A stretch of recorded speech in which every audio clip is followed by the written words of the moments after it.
He's fat thing. Hey, Dad. Yes, son. I'm gonna be Jason for Halloween and terrorize the neighborhood. The hell you are. Aww. Not with that mask, you're not. Let's fix it up. Okay, so we started off with this questionable looking mask that we got when we bought our Jason machete. I cut out whatever the hell these red things are called off the mask. Next, we took some painter's tape and we traced and cut out the designs. I'm being told these are called chevrons.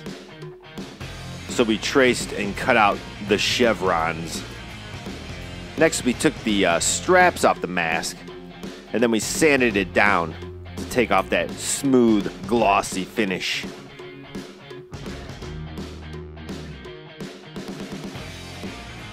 Once you're done sanding, make sure you wipe the mask down before the next step. Now we will attach these chevrons onto the hockey mask. We're also going to cover these snaps with painter's tape before we paint. Now we're ready to spray paint this entire mask with an almond spray paint.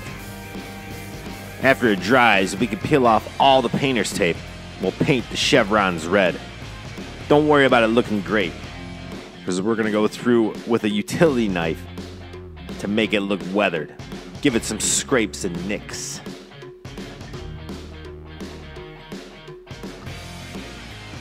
After you have the desired look, we're going to paint it with this toffee brown color. You can just dab this on with a rag or a sponge.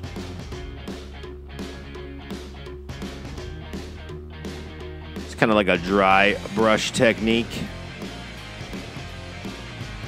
And once that's done, I'm going to take this bark brown, I'm going to mix it with some black, and we're going to start weathering around the eyes and the holes in the mask. Just start adding layers and then thin them out with a dry brush or even your hand. Looking nice. Final step, I spray it with this glossy clear enamel finish to make it pop.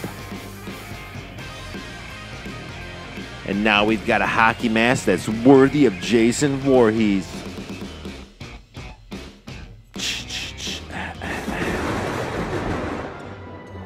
There you go, son. That looks much better. Now go make me proud and go scare the crap out of everybody. He's fat thing.